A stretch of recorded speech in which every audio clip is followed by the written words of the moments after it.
மீனவர்கள் பேச்சுவார்த்தை மட்டுமே இரு நாட்டு மீனவர்கள் பிரச்சினைக்கு தீர்வு காண முடியும் என ராமநாதபுரத்தில் இலங்கை முஸ்லிம் காங்கிரஸ் கட்சி தலைவர் ரவூப் ஹக்கீம் சனிக்கிழமை தெரிவித்தார்.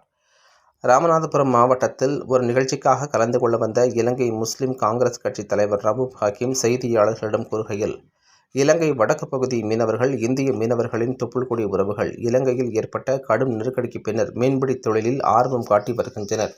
இந்திய மீனவர்கள் இலங்கை கடற்பகுதியில் மீன்பிடிப்பதால் இலங்கை கடற்படை கைது செய்து வருகிறது. இதில் படகுகள் பறிமுதல் செய்யப்படுவது, தண்டனை மற்றும் அபராதம் விதிப்பது ஏற்றுக்கொள்ளும் நிகழ்வு அல்ல. இலங்கை மீனவர்களில் மீன்பிடி தொழில் வாழ்வாதாரம் பாதிக்கப்படுவதால் இது போன்ற நிகழ்வுகள் ஏற்படுகிறது. இந்திய இலங்கை அதிகாரிகள் பேச்சுவார்த்தை நடத்தினால் தீர்வு எட்டாது. இருநாட்டு மீனவர்கள் பேச்சுவார்த்தை மட்டுமே மீனவர்கள் பிரச்சினைக்கு தீர்வு காண முடியும்.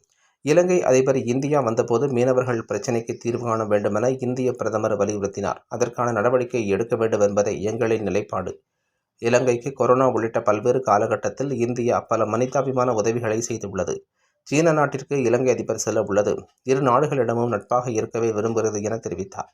இந்த பேட்டியின் போது இந்திய யூனியன் முஸ்லீம் லீக் தேசிய தலைவர் காதர் மொஹிதீன், மாநில பொருளாளர் MSA ஷாஜஹான், மாநில முதன்மை துணைத் தலைவர் அப்துல் ரஹ்மான், மாநில துணைத் தலைவரும் தமிழ்நாடு வக்ஃப் வாரிய தலைவரும் ராமநாதபுரம் நாடாளுமன்ற உறுப்பினருமான நவாஸ் கனி, மாநில துணை செயலாளர் அப்துல் ஜப்பார், மாவட்ட தலைவர் வரிசை முகமது, மாநில செயலாளர் முகமது சாஃபிர் கான், மாவட்ட இளைஞரணி துணை அமைப்பாளர் கரியத்துல்லா, ராமநாதபுரம் நகர தலைவர் முகமது காசிம், மாவட்ட ஊராட்சி குழு துணைத் தலைவர் வேலுச்சாமி, திருச்சி மணிச்சுடர் ஊடகவியலாளர் சாகுல் ஹமீத், ஆற்றங்கரை ஊராட்சி மன்ற துணைத் தலைவர் நூருல், கீழக்கரை நகர்மன்ற உறுப்பினர் நவாஸ் உள்ளிட்டோர் உடன் இருந்தனர்.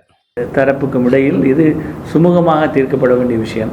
இந்திய மத்திய அரசு, தமிழ்நாடு அரசு, அதேபோல் இலங்கை அரசு,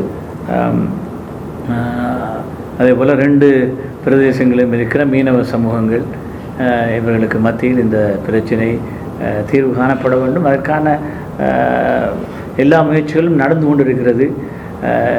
அதுவரை குறைந்தபட்சம் அத்துமீறல்களும் அடாவடித்தனங்களும்